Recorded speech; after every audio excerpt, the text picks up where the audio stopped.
Hello and welcome to today's video. Today we're going to be looking at the impact of population change on economic growth. The most used measure for the condition of a country's economy is gross domestic product, or GDP. It's not a very good way to measure economies, and there have been attempts to find new ways, but GDP remains the standard way. Basically, it's a measure of activity.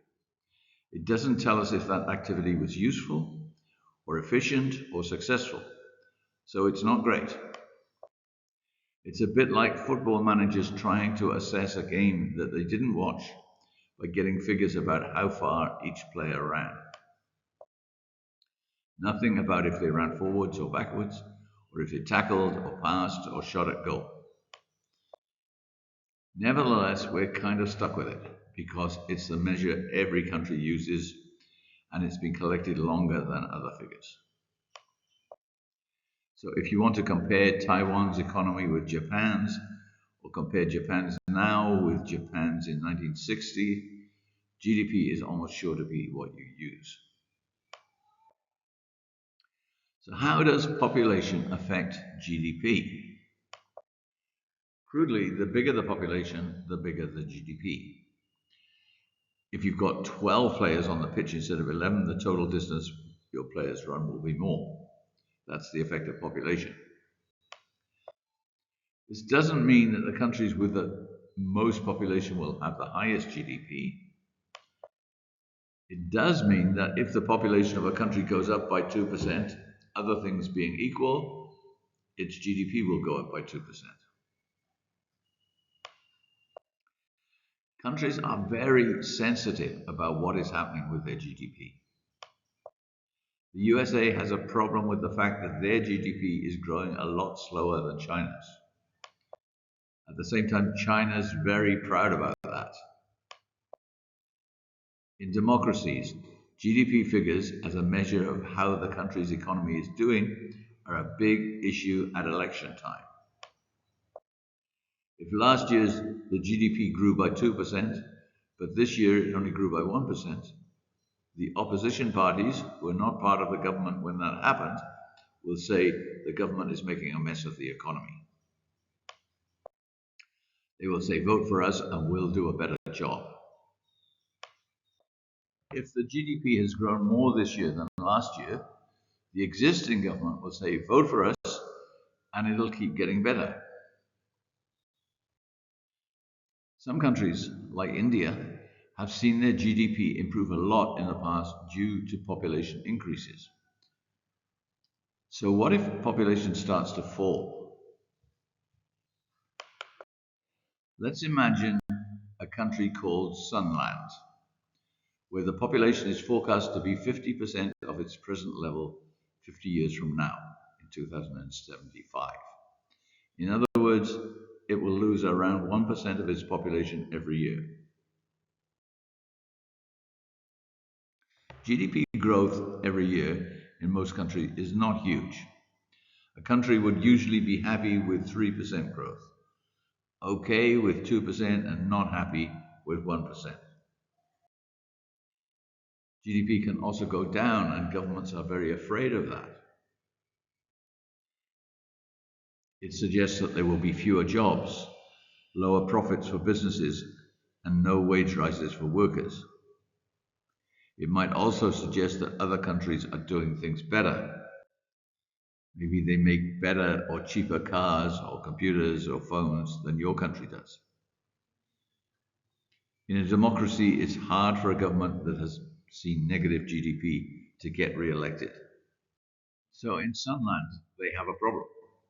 There's going to be automatic shrinkage of the economy of 1% every year because of falling population.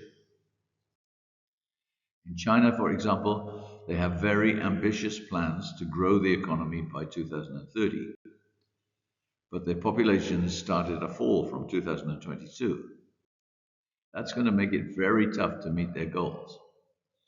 In fact, they're doing things to encourage bigger families, like lower taxes or better chances of promotion if you have more children. So, how big a problem is falling GDP? After all, we know it's not a very good measure of what's really happening.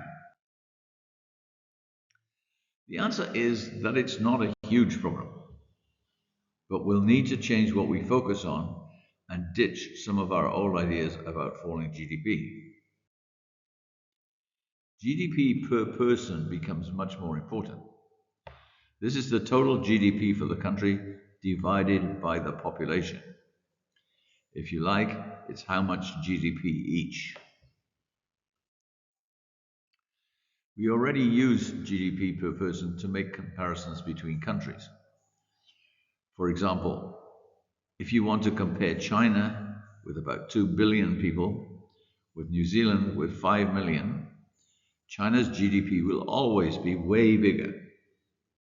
But if you show GDP per person, it will show that New Zealanders generally have a higher standard of living. If population is falling, GDP per person will give a true picture. GDP may fall, but you divide by a lower population figure.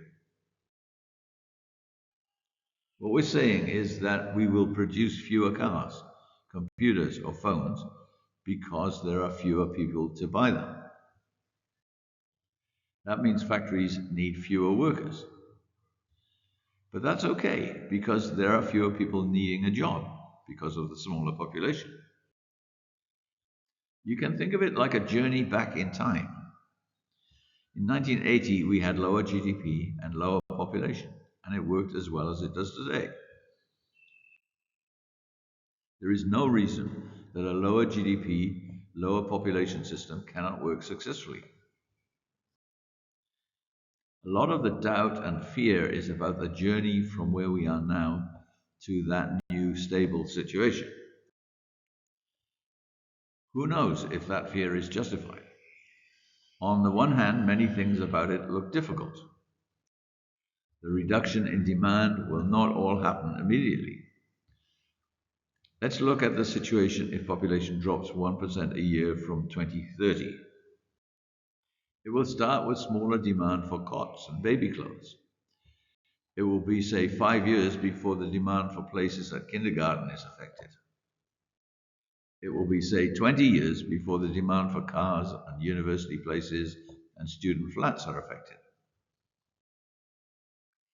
So we can say it will be a slow adjustment, but also an ongoing adjustment. Baby clothes demand will not just fall once, it will fall every year. Now, we are not at the start of adjustment. The speed of population growth has been slowing year by year for several decades. In 1963, the annual growth for world population was 2.1%. By 2000, this was down to 1.4%, and by 2023 to 0.9% figure. And these are figures from World Bank data. This slowing meant we needed less houses, less places at school, less food, and less sales of everything, compared with continuing at the 1963 speed of growth. Did we have a master plan about how we would handle these changes? No. Businesses, education boards, construction companies all adjusted to the changes by the decisions they made every day. The number of workers was less than if population growth continued at 1963 levels. And here is the full graph. You can see at the left, up until 1963, the rate of growth was pretty strong. But since 1963, it has followed a fairly steady downward path. And it's still falling. The graph shows the downward trend from the peak in 1963 to 2023. And the evidence from that time period is that governments, businesses, and families can make adjustments as necessary for that speed of decline. There have been times like the early 1970s when the fall was a little bit faster. We know from that time that we can handle that higher speed. If the speed of decline continues at approximately this speed, there is no reason to think we can't handle it, just because the population is going down, not just growing at a slower speed. Politics will affect what new measure is adopted to replace GDP. GDP shows the USA and China as the countries at the top. In the league table of GDP per person, the countries at the top are oil-rich states with big income from selling oil and not many people. So it won't replace GDP because USA and China won't look so good. Because unlike the rest of the world, Africa's population continues to grow strongly. African economies will probably grow faster, and this could result in some rebalancing of economic power. Guessing about the effects of the present trends is a game that you can continue playing for a long time. I'm going to stop here because the chances of your guesses coming true get less the further you go. But that doesn't mean you should not think about it at all. Knowing what is happening and thinking about the possible effects is what economics is all about. Governments and businesses don't look to economics to tell them what happened in the past. They want to know where things might go in the future. They need past data to calculate that, but the goal is always to assess the likely future results. Population changes have huge effects on the economy, and that is why the economics of population is important. This is the end, my friend. See you again next time.